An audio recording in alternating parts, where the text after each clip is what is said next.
Good morning, coffee lovers. We're back again. We're going to tackle the subject of origin matters, and that is which coffee we choose and how to brew it, and the different levels involved in that selection. Which origin, which region within an origin the coffee is coming has a huge impact. Different growing regions from Central America, South America, Africa, Southeast Asia, Hawaii, Southern Australia. So each country has a nuance. Each region within a country has an impact on the taste. Choosing the right variety, well, we have two types of varieties commercially available. It's the Robusta and the Arabica.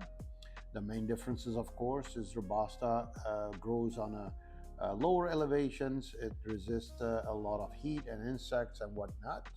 Different levels of roasting: super light, light, medium, medium dark, and dark.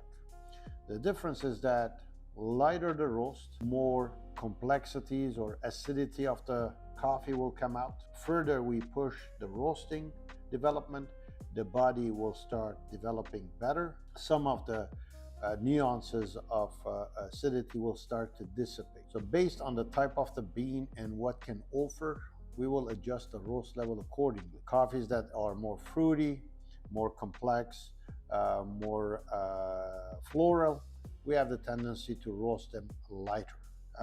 Freshness is a huge key, and when we talk about freshness is the time that takes from the roasting to the cup. If that period is within a day, it's not that great because coffee still is degassing, which is a byproduct of the mild reaction.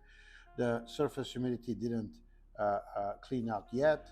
Humidity is still reaching out of the pores, and surface humidity is dissipating.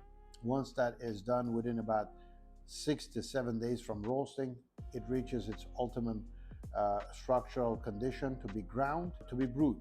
Once you have a coffee and you wanted to brew it, also some people have preferences of brewing methodology, whether it's espresso or Ibrik, the Middle Eastern way, whether it's a pour over, different types of filter shapes, V shape, Kalita, Melita, V60, Chemex, they're all fine. AeroPress, French press, including espresso, and each will yield different nuances of taste from that particular coffee. You have to really understand what you like. When you buy a coffee and you read the tasting notes, how you brew it, how you grind it will affect either getting those tasting notes or getting half of them or not getting at all. So before blaming the product, always take a look, understand your brewing methodologies and practices, make sure they're sound and they are not hindering the performance of the coffee. At Mystic Coffee, we always believed in the social impact of coffee. The social impact of coffee is multi-level. It starts from the origin, where with different certification possibilities, we can ensure that the grower and the growing community of the coffee is well compensated for the work done for that particular production.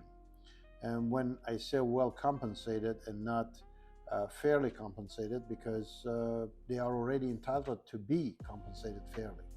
So they should be compensated also on the quality, which is quantitative, and also if methodology in the cultivation, is it organic or is it traditional where some non-organic inputs are used. Certain places we don't have a choice but to use them, and others we can easily turn them into organic inputs. Then we also have the impact of coffee on the social fabric on the consumer side. So coffee is a cultural product.